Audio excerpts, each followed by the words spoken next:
بسم الله. السلام عليكم ورحمة الله. حلقتنا النهاردة او في الفيديو بتاعنا النهاردة ان شاء الله هنضحك بيه كده على اولادنا. ولادي النهاردة عايزين ياكلوا اكل من بره ومصرين ان نطلب اوردر. انا قلت لهم حاضر، هم طبعا مش مصدقين ان انا قلت حاضر بسهولة كده. قلت حاضر، رحت جبت جبت لهم كيس برجر فراخ جاهز، وعندي طبعا نص حباية فلفل في التلاجة، رحت مطلعاها. انت طبعا لو سليم هتخرطيه كده حلقات، لو ما عندكيش سليم هينفع. حبيتين طماطم وحته كابوتشايه كده، ويلا نعمل احلى برجر في البيت بالفراخ. وهو جاهز برضه بس مش جاهز قوي بطريقتنا احنا. البرجريه الواحده الجاهزه من بره بتمن الكيس ده اللي فيه 6 قطع من البرجر، يعني السندوتش الواحد بتمن الكيس كله. يلا بينا هحمر البرجر ونطبقه مع بعض ونضحك عليهم مع بعض ان شاء الله. رحت جايبه طاسه كده فيها زيت على البوتاجاز، وهنزل بالبرجر اللي معايا الجاهز كده، وحمرت لهم حبه بطاطس كده، وهنشوف ان شاء الله مع بعض البرجر هنعمله ازاي. وشويه كده وهنقول لهم البرجر الاوردر وصل. شفتوا بقى بضحك عليهم. طبعا مش كتير باكلهم اكل جاهز، مش كتير خالص، لان عشان المناعه، لان هما بيتعبوا كتير. فانا عشان المناعه ما برضاش اكلهم اكل جاهز من بره خالص خالص، حتى لو حاجه بسيطه بعملها لهم في البيت افضل. يعني هو ده جاهز شويه بس، يعني هما طلبوا ما عايزين حاجه جاهزه، ما يمنعش كده ان انا احط لهم حاجه في النص كده جاهزه، مش مشكله. لكن عادي خالص نعمله في البيت، وان شاء الله في فيديو هنعمله مع بعض ان شاء الله باذن الله. شايفه هو بس بياخد اللون وهو جاهز خالص، يا دوب بس هياخد اللون كده ويبقى كريسبي معاكي وفي منتهى الجمال. وهنطبقه مع بعض دلوقتي في السندوتشات. هقلبه كده وهخلص كل الكميه، ان انا هقلل الاتنين التانيين برضو اللي معايا، وهنرجع نطبق مع بعض. هجيب بقى كده منديل مطبخ، وهطلع عليه كده البرجر. شايفه الشكل، شايفه اللون. نصفيه بقى من الزيت كده عشان نخف الاضرار بقى شويه ان هو متحمر في الزيت.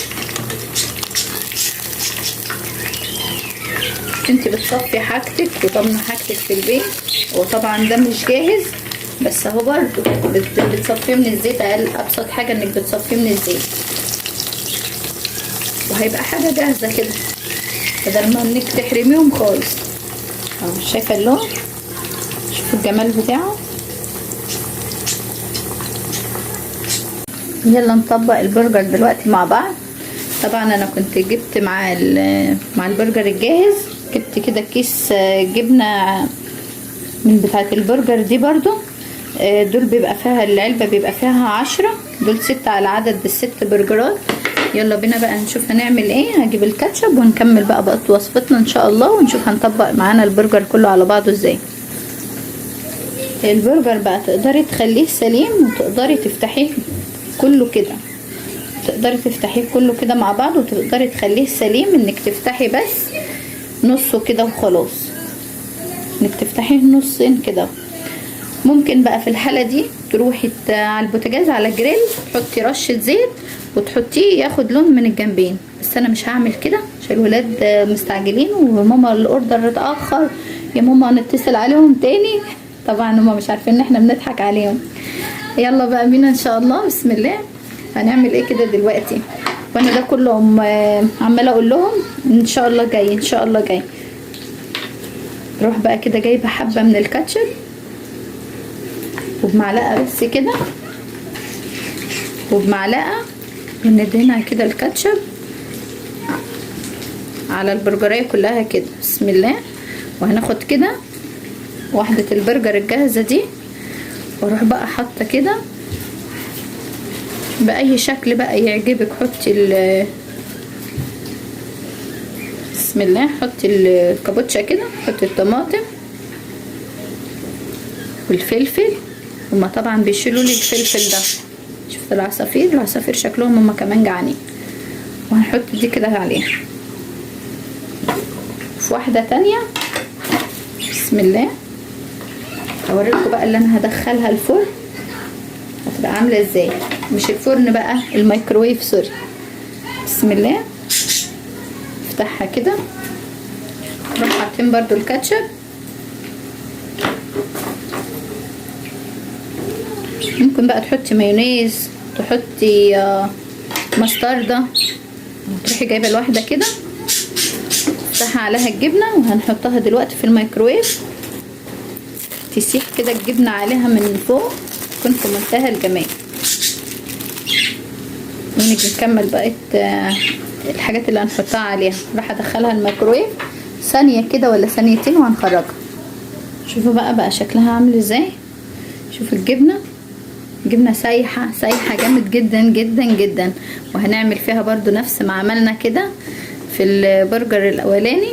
بسم الله. حطي طماطم، عايزه تحطي بصل حطي، بس انا ولادي مش بيحبوه، بيشيلوه خالص. فانا بقى بدل ما يشيلوه ما حطيت لهمش. خد حبه فلفل كده، واحدتين فلفل الوان، وهغطيها كده. شوف الجمال، شوف الحلويات، شوف تناسق الالوان.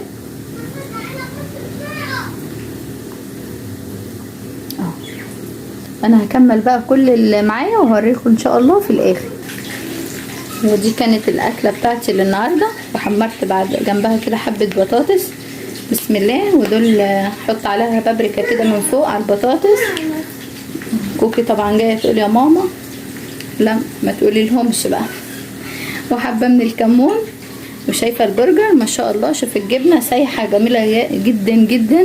وده البرجر النهارده. وده الحبه من الزيتون اللي كنا عاملينه من غير ولا نقطه ميه. وده الخيار المخلل اللي احنا عاملينه معانا المقرمش. ودي كده الوجبه بتاعتنا للنهارده. يا رب كده الفيديو يكون خفيف عليكم وبسيط وسهل. ومعلش نسيت احط لكم السلطه. هحط لكم السلطه الاول. ودي السلطه اللي معايا اهي. فكده وجبه كامله ومتكامله، مش ناقصهم غير البيبس. وحتى لو البيبس لما بيجي لهم مع الاوردر انا مش بخليهم يشربوه. فبطاطس محمره عملناها لهم. ودول حبه سلطه خضراء اهم. وده البرجر اللي عملناه برده. وده كنا عاملينه مع بعض فلفل الزيتون اللي من غير ولا نقطه ميه، والخيار المخلل. ويا رب كده زي ما قلت لكم الوصفه تكون خفيفه عليكم، وتقدروا تخضعوا ولادكم كده بس بطريقه صحيه شويه او نص صحيه كده شويه. وما تنسوش بقى تحطوا لايك للفيديو وتشتركوا في القناه لو انتم مش مشتركين، وتفعلوا زر الجرس على الكل عشان يوصلكم كل حاجه انا اعملها لكم. واسيبكم في رعايه الله وامنه، والسلام عليكم ورحمه الله.